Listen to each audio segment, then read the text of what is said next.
You might remember that last year we revealed how a controversial method of teaching children to read was being used in schools across Wales, despite having been discredited by many experts.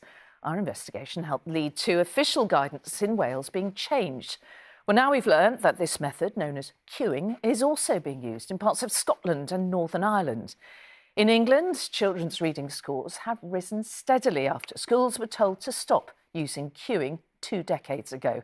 And now our findings have prompted the Northern Irish government into reviewing its own guidance. But as Rhys Williams reports, there remain concerns that many UK children learning to read are still being set up to fail. Or even the pockets. In many parts of the UK, children are being failed. Last year we shared Poppy's heartbreaking story as she started secondary school. How will she know where she's going? Because obviously she's got a timetable, but she can't read the timetable. And Poppy's not alone. Wales' Schools Watchdog says up to 30% of children start Year 7 unable to use basic reading skills well.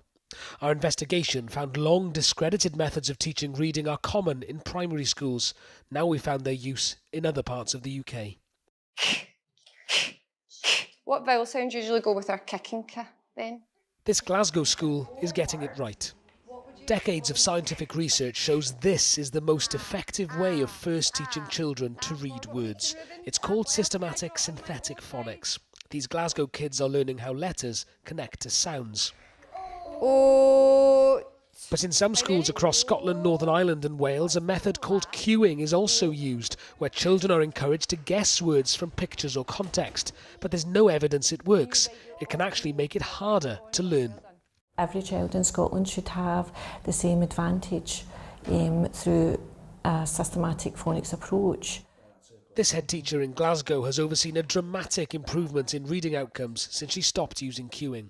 In my experience as a teacher, which is now 30 plus years, I have a guilt about how I previously taught children, and I think, how on earth did they learn?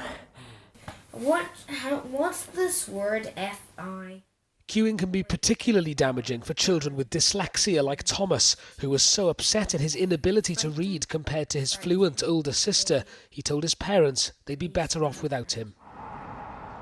6 years ago, his mum took him out of his South Ayrshire school to teach him how to read herself, using only phonics to decode the words. He's now fluent. I remember crying walking through the door. I remember wiping away my tears as I sit down, being handed a sheet of paper for a spelling test, being given a separate one from everyone else. The whole day was around that. It was awful. And that was every day, every day. He was set up to fail. Every day he went into school, the teachers were not teaching him what I now learned was decoding. He didn't know how to decode words to read them, and he was being taught to guess at words. We asked to speak with the Scottish Education Minister, but she refused. The government also didn't answer a direct question about whether children should be taught to read using cues.